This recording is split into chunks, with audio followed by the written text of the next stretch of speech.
Eh ben, c'est le moment de l'after podcast. C'est le moment vachement plus détente, même si pour le coup, on était déjà très détente. Je pense que ça va être hyper intéressant ce qui va se passer. Est-ce qu'il y a un sujet qu'on n'a pas abordé, Laurie, qui peut être cool pour toi pour la suite? Ouais, il y a un sujet dont je parle peu. C'est ma relation avec mon frère. Tu sais quoi? Je voulais t'y amener. Parce que forcément, en ayant des similitudes, en tout cas en début de parcours, je sais à quel point c'est un socle Ouais. genre émotionnel qui est important. J'ai hâte de voir ce que tu vas nous dire. Mon frère, c'est la seule personne au monde sur laquelle je peux ultimement compter. On a traversé beaucoup d'épreuves de vie très dures, que ça soit évidemment des bêtises qu'on a fait quand on était jeune. Mais forcément, ça soude, ça crée des liens. On s'est construit dans la difficulté en partageant un petit peu le même parcours de vie face à nos parents, face à notre relation et face à nos débordements. Donc l'un comme l'autre, on a dû assumer les bêtises de l'autre avec tout ce que ça représente. Moi, quand je suis allé en détention, il m'en a beaucoup voulu. Ça a été très dur de se reconstruire. T'en as voulu pourquoi ?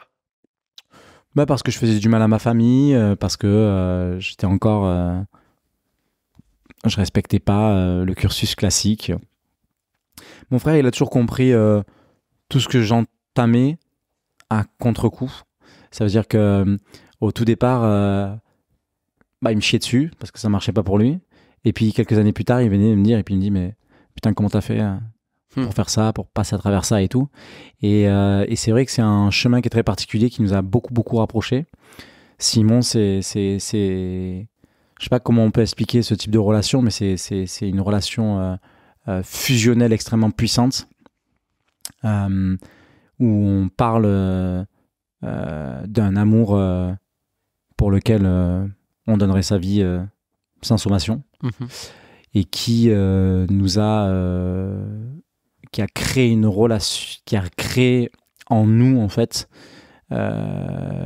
quelque chose qui nous fera perdre pied si on touche à l'autre. Et on s'est retrouvé dans des situations très loufoques, hors du commun, dangereuses, graves. Et on est encore là.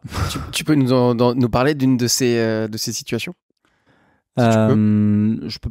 Beaucoup sont illégales, donc malheureusement, je ne peux pas les raconter. Mais il y a quelques années, pour une histoire voilà, que je ne peux pas citer, on s'est retrouvé face à un espèce de cartel, disons une espèce de mafia qui venait d'un autre pays. Il a fallu qu'on dorme pendant un mois avec des kalachnikovs, sans savoir quand c'est qu'on allait se faire tomber dessus. Là, comme ça paraît une histoire rocambolesque, mais à vivre de l'intérieur, c'est quelque chose de fou. Finalement, on a réussi à s'en sortir sans de gros dommages collatéraux. Mais c'est ce type de sujet en fait que j'ai dû affronter avec lui toute ma vie. Quand lui aujourd'hui, il a eu. Est-ce qu'il a eu l'opportunité d'aller en prison aussi ou pas? Mon frère, il a, oui, ça s'est malheureusement très mal terminé pour lui. Il a marché un petit peu sur mes traces. C'est un garçon qui avait besoin de me prouver aussi à quel point il était fort, il était puissant. C'est quelqu'un qui est beaucoup plus armé que moi physiquement, qui est plus grand, qui est plus costaud, qui est plus tout. Mais pour donner un exemple, c'est quelqu'un qui n'a jamais levé la main sur moi. Il a un respect ultime pour son aîné. Alors que moi, j'ai pu le réprimander et j'ai pu être dur avec lui. Et lui, il est d'une fidélité sans nom. Des valeurs comme il n'en existe plus aujourd'hui. Et effectivement, pour se faire un nom auprès de moi, il a dû pousser les limites du légal aussi. Et il n'a pas été en détention. Mais il est allé aux assises, donc c'est une cour d'appel suprême pour un fait très grave aussi. Et c'est là aussi qu'il a compris tout le chemin que j'avais parcouru et ce à quoi j'ai dû faire face pendant tant d'années. Donc ça nous a encore plus rapprochés. Mais c'est ce qui nous unit à jamais, c'est nos expériences de vie aussi belles que parfois dramatiques. Et vraiment, je pense que c'est... Je peux pas te dire en fait le sentiment de sécurité que ça procure d'avoir une personne comme ça dans son entourage. Et même si même s'il passe son temps à essayer de dire des trucs ou de il est incroyable et on s'aime énormément et on apprend de plus en plus avec tout ce qui se passe à se le dire et voilà, à partager des moments plus simples. C'est que nous, on est 3 frères, on est aussi très rapprochés. J'ai 2 ans et mes 2 autres frères ont, pareil, même pas 18 mois, donc on est 3 garçons hyper proches. Le premier jour où on s'est dit je t'aime, c'est quand mon père il est décédé, on s'est regardé et on s'est dit en fait je t'aime parce qu'en fait on venait de se rendre compte que potentiellement on nous l'avait jamais dit, il nous l'avait jamais dit. Et donc en fait on s'est aperçu, on était déjà hyper fusionnés parce qu'on se prenait des branlées monumental et forcément quand tu te prends des branlées à 3 la seule chose qu'il a bien fait je trouve mon père, je fais un partage perso, c'est que vous a unis dans sa... En fait moi j'étais pareil que toi, j'étais le premier donc j'ai pris des branlées mais monstrueuses mais sauf que quand il pouvait nous en coller une à 3 une tous ensemble, il me disait vu que moi je faisais des conneries plus que les autres, il disait en fait tous les 3 vous allez prendre une branlée et donc en fait pour de vrai ça nous a hyper unis sur ce côté là, donc je vois très bien le côté dont tu parles quoi. Et poussé évidemment aux extrêmes, donc forcément, voilà, ça a toute sa teneur quand on se rend compte de tout ce qui a été réalisé, affronté durant toutes ces années. Donc, Pourquoi il n'est pas dans les expéditions avec toi ? Je pense qu'il va peut-être y venir un petit peu plus. C'est un garçon qui a été comme moi, qui est dans le bâtiment, lui, il est charpentier, donc il a monté sa boîte, il a très bien réussi, il s'est mis dans l'immobilier, il a très bien réussi. Donc c'est un autodidacte, on s'est vraiment fait tout seul. On blaguait il n'y a pas longtemps. Parce que vraiment, nous, on est des jeunes nouveaux riches, en fait, qui n'ont jamais eu d'argent dans la vie, en fait, qui se sont fait vraiment tout seuls. Et la dernière fois, il m'appelle, il me dit « Ah putain, j'ai acheté une Rolex, j'ai acheté ma première Rolex. » Et en fait, pour... je sais pas, la plupart des gens en fait acheter une Rolex, voilà, il y a certainement qu'il y a plein de gens acheter une Rolex, c'est pas non plus fou. Moi je me rappelle dès que j'ai commencé à gagner de l'argent, je me suis acheté une Breitling, j'avais 25 ans. C'était un truc de fou. Et là on s'appelle et puis il me dit putain mec, on a réussi quoi. Et c'était pas gagné. Je trouve que c'est ça aussi qui est très fort dans cette relation et dans cette histoire, c'est que on vient des putains de bas-fonds, quoi. Vraiment, on vient des bas-fonds, on en a chié terriblement, ça a été très dur, on a failli mourir 1000 fois. Et aujourd'hui, on tape une barre sur l'achat d'une montre qui n'a aucune signification finalement au level de l'argent, mais qui est un symbole de réussite et de se dire, ah ouais, ok, on a 35 ans, il a 18 mois de moins que moi, il a 35 ans. On est passé à travers tous ces chemins de vie plus que douteux. Tu penses qu'il faut vraiment chier pour réussir ? Non, je pense pas. Ouais. Non, je pense pas. Je pense qu'il y a des gens qui réussissent très bien sans en chier drastiquement. Je pense que forcément, quand tu es un entrepreneur ou que tu as envie de réussir quelque chose, que ça soit un défi personnel, professionnel, tu vas forcément en chier à un moment donné, mais dans une autre dimension. Oui. Je crois que voilà, être confronté à des éléments difficiles dans le monde des affaires ou perdre, gagner, c'est ce qui te forge. Mais de là, avoir un parcours comme le mien et qui soit potentiellement une valeur ajoutée, moi, je l'ai transformé parce que je prends quelque chose de noir et je le mets en rose. C'est ma valeur ajoutée, c'est ma force, mais je crois pas que tu sois obligé de traverser autant de galères pour te sentir vivant. On est tous les deux papas, il y a un sujet forcément, et je peux limite l'aborder avec personne, ce sujet, je pense que je pourrais l'aborder qu'avec toi. Forcément, il y a, comme je disais, je me suis beaucoup répété en le disant, mais j'ai fait énormément de conneries. Un peu comme toi, je trouve que j'ai eu la chance, allez, petit partage. Moi, je sais le jour où j'aurais dû aller en prison, que j'y suis pas allé. Un mec avec qui je vendais des produits licites, il s'est fait choper avec moi ce que je lui avais donné. Lui, il est parti. Moi, j'y suis pas allé. Je sais pas pourquoi. Aucune raison. Je pense il a rien dit, oui, évidemment. Il a rien dit. Sauf que 6-7 mois plus tard, tous mes potes qui faisaient la même chose que moi, eux, ils ont fait un petit stage. Ils ont fait leur petit stage. Moi, j'ai dit, j'arrête. Ouais. Je stoppe tout. Donc, j'ai eu de la chance. Forcément, là, ce podcast va rester. Et ça m'amène sur le sujet de on a des enfants. Ouais. Moi, mon fils, il a 9 ans, pareil, il va avoir 10 ans cette année. Et ma fille, elle a 6 ans.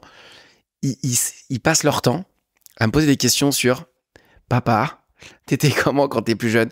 Et là, on me voit en train de faire un petit podcast, on me voit faire un truc un peu cool où on n'imagine pas potentiellement. Et j'ai mis beaucoup de temps à le cacher. C'est passionnant, cette double vie aussi, de renaître un petit peu de ses cendres comme un phénix, quoi. Voilà, et tu leur dis quoi? Moi, je sais que moi, pour l'instant, on n'est pas arrivé sur ces questions-là. Mais on pose tout le temps. Puis ils me voient aussi à travers ce que je fais, donc j'ai l'occasion de beaucoup partager ma vie d'aventurier avec elles. Je les emmène en mer, on part à la montagne, on va faire des camps.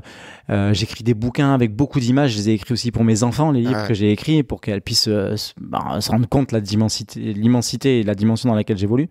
Pour l'instant, pas de questions sur comment j'étais enfant, mais moi, naturellement, je leur dis que justement j'étais un enfant terrible. On a beaucoup parlé encore plus avec ce qui s'est passé avec mon père, puisque elles ont aussi accompagné d'une manière ou d'une autre le décès de mon papa.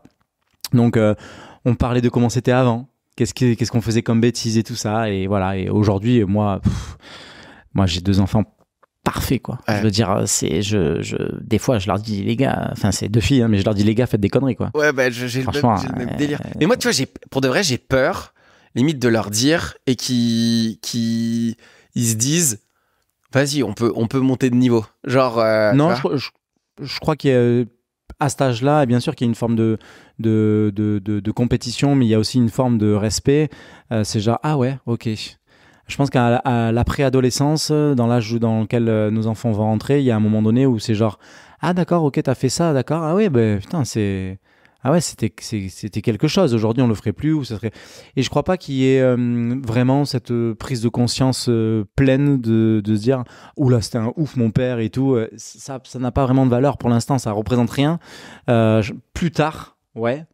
Genre ça peut être un argument, oui, mais attends, toi t'as fait ça, machin et tout, moi, machin. Mais là, pour moi en tout cas, elles sont ouais. Moi, je sais que des fois, ma femme, je la vois, elle fait, il va le dire, il va pas en parler, il va le dire. Genre, c'est, alors que moi, j'ai pas envie qu'elle l'apprenne d'une autre bouche, en tout cas. Ouais, mais je me doute, je suis pense que c'est important, ça. Moi, je fais exprès de faire des trucs là, et je fais des conférences, j'en ai fait 2, où j'ai fait exprès d'en parler, parce que je sais que ça restera, et que si un jour, imaginons, il m'arrive un truc, je sais qu'ils auront l'occasion d'entendre l'histoire. Après, c'est peut-être un petit peu tôt pour leur dire. Oui. Non, mais faut pas aborder les sujets, je pense. Après, chacun. Moi, j'ai un immense respect pour l'éducation de chacun. Hein. Chacun fait comme il peut, comme il veut. Voilà, ça, c'est un second plan. Mais moi, j'essaie d'être assez simple, en fait. Vraiment, de pas édulcorer. Parfois, c'est brutal. Parfois, c'est beau. Faut le dire comme ça vient. Et j'ai pas le niveau de bêtise que t'as. Alors, j'ai pas eu le niveau de bêtise. Est-ce qu'on arrive sur, il nous reste quelques minutes. Est-ce qu'il y a une dernière chose que t'aimerais évoquer, qu'on n'a pas évoqué, Laurie?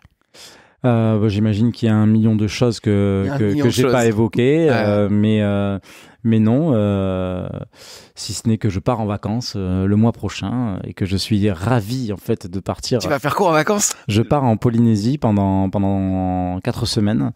Surfer et faire du kite. Et faire une demande en mariage. Et faire une demande, t'as tout prévu? Ah ouais.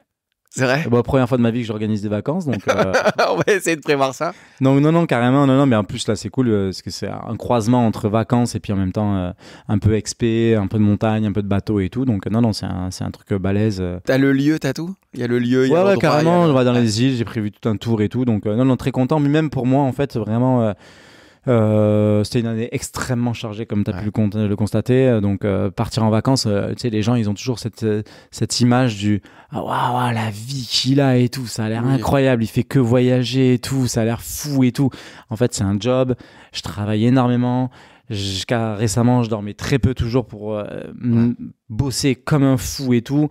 Des vacances en fait moi j'en ai pas pris depuis des années, quoi.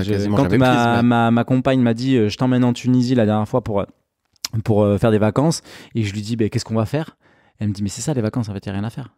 Je dis c'est la première fois de ma vie, j'avais 36 ans, que j'ai découvert en fait ce que c'était des vraies vacances. Chiller, marcher, s'asseoir, boire un verre, manger, revenir, dormir. Chelou de ouf. L'expédition la plus dingue en fait. Chelou de ouf. je te jure. Ah ouais, bah, donc là, mais bon, un peu d'activité, mais en tout cas très, très content de pouvoir souffler un petit peu. Il va bien arriver quelque chose de drôle. Oui, il va bien arriver un truc de drôle. Non, il n'y a pas de problème. Bah écoute, on terminera là-dessus. Laurie, merci infiniment pour ton temps et cette discussion. Merci. À très vite. Ciao. Merci d'avoir regardé cet épisode, j'espère qu'il t'a plu. Si tu as envie de passer de entrepreneur à high value entrepreneur, n'hésite pas à me contacter, les liens sont dans la description. On se retrouve la semaine prochaine pour un nouvel épisode. Merci et à très vite.